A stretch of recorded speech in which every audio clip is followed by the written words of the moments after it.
Hello dear students, welcome to Phaadu physics by VK. तो बच्चों, आज हम बात करेंगे एक छोटी सी वीडियो में solution of NCERT class 11। Chapter number है अपना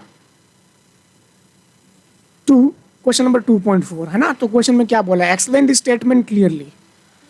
तो ये जो स्टेटमेंट्स हमें लिए तो थोड़ा थियोरेटिकल सवाल है, सवाल को हमें थियरी बेसिस पे करना है ना। तो क्वेश्चन देखो हमारा क्या है कि हमें एक स्टेटमेंट को एक्सप्लेन करना है ना। तो देखो स्टेटमेंट क्या है, to call a dimensional quantity large और small is meaningless without specifying a standard for comparison. In a view of this, reframe the following statement whenever is necessary. अब यहाँ पे क्या है, ये बोलना चाहते हैं कि मान लो कोई भी क्वांटिटी जो हम बोलते हैं कि ये लार्ज है, ये स्मॉल है, तो विदाउट एक रेफरेंस फ्रेम से कंपैरिजन किए बिना हम ऐसा कैसे बोल सकते हैं? क्या पॉसिबल है ऐसा? इसको एक्सप्लेन करना। देखो एक छोटा सा एग्जांपल, हमने बचपन में ऐसा गेम खेला होगा, ये लाइन जो है ना, इसको बिना टच करे, बिना इसको इरेज किए छोटी कर दो, तो हम क्या करते थे, साइड में एक बड़ी सी लाइन खींच देते थे, है ना। तो ये क्या होगी अपनी छोटी, कैसे, इसके कंपैरिजन में, है ना। समझ आ रही चीज़?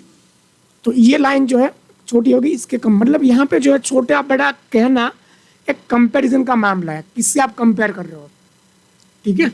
तो ये लाइन भी छोटी है, देखोगे आप, तो इसको कर लो बड़ी लाइन, तो ये हो गई छोटी इससे। तो यहाँ पे जो पूरा जो मामला है आता है कंपैरिजन के ऊपर, without any reference frame, without any comparison you can't say the quantity is small और बिगर। तो यहाँ पे कुछ कुछ स्टेटमेंट्स है, देखो यहाँ पे पहला स्टेटमेंट ये है, atom are very small object.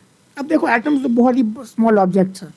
यहाँ पे कोई मान लो आप ले लो अर्थ, ले लो अर्थ, अर्थ देखो बहुत ही बड़ी है ना।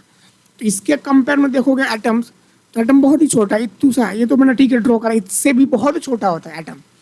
तो आप कंपैरिजन किससे करोगे, उससे कंपेयर में ये क्या है, बहुत ही छोटा है। बोलो आ रही चीज़ समझ में, है ना। तो कोई भी चीज़ आप ले लो बड़ी सी, जो एटम से बड़ी हो, कंपेयर करवा लो उसको, है ना। तो सिंपल सा क्वेश्चन है, क्वेश्चन में कुछ है नहीं इतना। बोलो आ रही बात समझ में, है कि नहीं। तो यहाँ पे अगर आप देखोगे, ये तो मैंने बहुत बड़ा एग्जांपल दे दिया। एक और एग्जांपल मैं आपको बोलूँ कि पेन जो आपकी होती है, पेन टिप, तो पेन टिप जो होती है उसके कंपैरिजन में एटम जो आपका क्या है, बहुत ही छोटा है। तो ये एग्जांपल आप ले सकते हो, ठीक है। फिर बी देखो, बी में क्या, a jet plane moves with a great speed. तो जेट जो अपना जेट होता है ना, जेट वो बहुत ही स्पीड से चलता है। तो उसके कंपेयर में देखोगे आप, जेट की स्पीड होती है, आप देख लो 1000 किलोमीटर पर आवर, ये बहुत ज़्यादा है। बल्कि आप ट्रेन की स्पीड देखोगे, ट्रेन, सुपर फास्ट ट्रेन, इसकी स्पीड होती है 100 किलोमीटर पर आवर।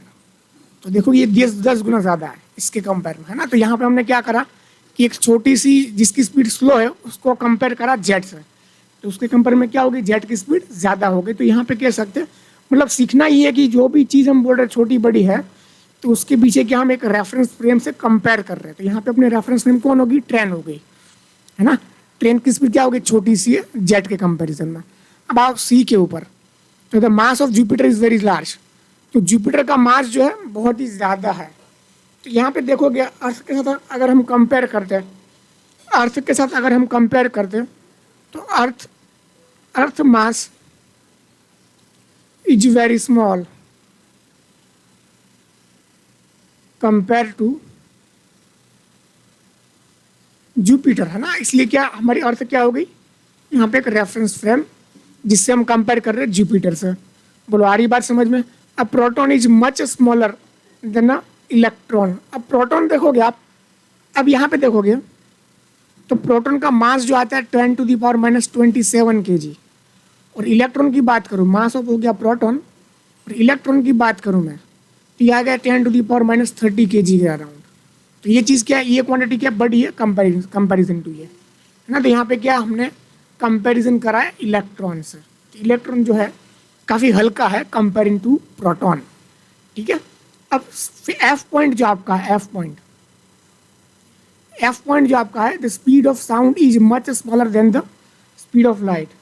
अब साउंड की स्पीड जो है बहुत ही कम है comparing to speed of light. इसका एग्जाम्पल जो हमने मॉनसून में देखा जाता है। मॉनसून में बच्चे लोग क्या होता है कि मानसून में क्या होता है ना कि हमारी जो पहले क्या है, बिजली कड़कती है, बिजली कड़कती है तो बिजली हमें पहले दिखती है, बाद में क्या होता है उसका साउंड आता है। तो बिजली जो हमें दिखी तो वेव जो निकली होगी बिजली से उसकी रफ्तार क्या होगी, ज़्यादा होगी कंपेयरिंग टू साउंड। साउंड की भी अपनी एक रफ्तार होती है, तो वो जो स्पीड है कम है लाइट के कंपैरिजन में, है ना। अब यहाँ पे एक चीज़ मिस हो गई है, क्वेश्चन नंबर डी, ठीक है।